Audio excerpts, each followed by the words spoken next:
नमस्कार, Maharashtra viral news channel मध्ये आपले स्वागत आहे।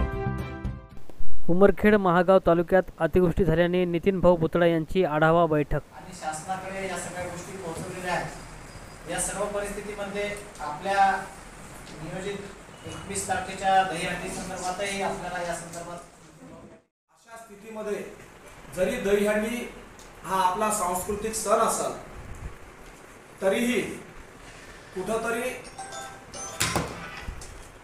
आपल्यातल्या संवेदना या अशा स्थितीमध्ये जागरूक ठेवल्या पाहिजे। त्यामुळं जे आमची संयोजन समिती आहे, आयोजन समिती आहे, यांनी बसून सर्वांनी एकत्र येऊन निर्णय घेतला आहे की या वर्षीचा दहीहंडी महोत्सव हा रद्द करून दहीहंडी करता जे बक्षिसाची रक्कम होती 11,11,111 रुपये या ठिकाणी ठरवलेला आहे। आणि तशा पद्धतीचा आमच्या संस्थेचा चेक सुद्धा मुख्यमंत्री सहायता निधीला या ठिकाणी एकच मिनिट राज्याच्या मुख्यमंत्र्यांना स्वतः भेटून हा धनादेश आम्ही त्यांना सुपूर्द करणार आहोत। त्याचबरोबर मागच्या 5 दिवसापासून आमची पूर्ण टीम, आमचं पूर्ण संघटन हे रस्त्यावर आहे।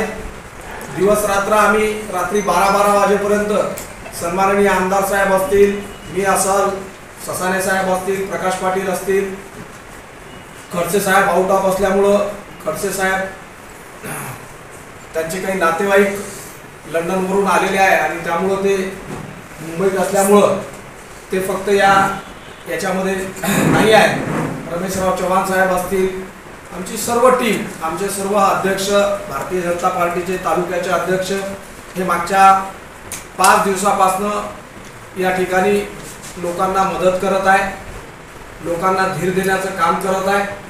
मी स्वतः सुद्धा आतापर्यंत जवळपास उमरखेड आणि महागाव तालुक्यातील 50% जास्त गावं स्वतः जाऊन भेट देऊन लोकांचं सांत्वन करून त्या ठिकाणी लोकांना धीर देऊन आलो आहे।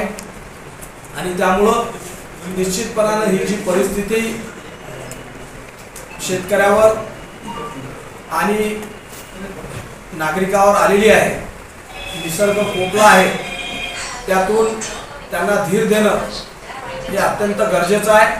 आणि त्यामुळं दहीहंडीचं जे आमचं आयोजन आहे ते या ठिकाणी आम्ही रद्द करण्याचं ठरवलेलं आहे। परंतु या वर्षीच्या स्थितीमुळे केवळ हे आयोजन रद्द करण्यात आलेलं आहे। पुढच्या वर्षी याहीपेक्षा धूमधडाक्यात निसर्गानं साथ दिली तर ही दहीहंडी या ठिकाणी अविरत चालू राहील। आणि निश्चित उमरखेडच्या नावलौकिक वाढवण्यामध्ये या दहीहंडीचा एक मोठा हातभार आहे। दहीहंडीच्या माध्यमातून जे काही सांस्कृतिक कार्यक्रम होतात, जी काही आपल्या कल्चरची, आपल्या संस्कृतीची ओळख असते, अशा वेगवेगळ्या ॲक्टिव्हिटीज आपण या दहीहंडीच्या माध्यमातून लोकांना त्या ठिकाणी एंटरटेन करण्याकरता उपलब्ध करत असतो।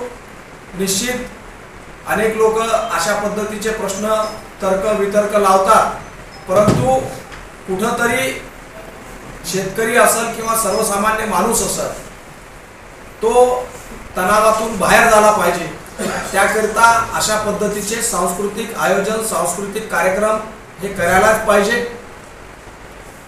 उलट अशा कार्यक्रमामुळे शेतकरी असेल किंवा सर्वसामान्य माणूस असेल तो थोडा तणावातून त्या ठिकाणी अशा सांस्कृतिक कार्यक्रमामुळे बाहेर निघतो।